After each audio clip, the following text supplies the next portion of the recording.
রাগী ছেলে নাম রাগু। সে সব সময় ছোট ছোট কারণে রেগে যেত। আবার আমার খেলনা কেউ নেড়েছে, আমি চুপ করে থাকবো না।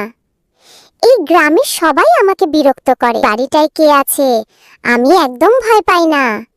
বেরিয়ে এসো, আমি তোমাকে দেখে নেব। পেতনি ঝুম্পি, হা হা হা, কার এত সাহস আমাকে ডাকছে? ছোট্ট ছেলে, ভয় যদি না পাও তবে খেলবো। রাগু, আমি রেগে গেলে আগুন হয়ে যায়।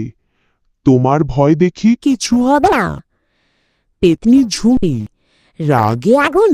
আমি তো আগুনে রান্না করি।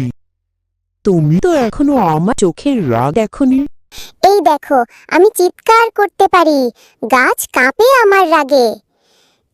পেতনি ঝুম্পি, হে হে, আমি রেগে গেলে মেঘ ডাক দেয়। চলো দেখি কে জেতে। আসলে তুমি মজার পেতনি। আমরা যদি বন্ধু হই কেমন হয়? পেতনি ঝুম্পি, তোমার রাগের জোর আছে, কিন্তু হাসিতে আরো জোর। বন্ধু হওয়া চলবে, চলো খেলি।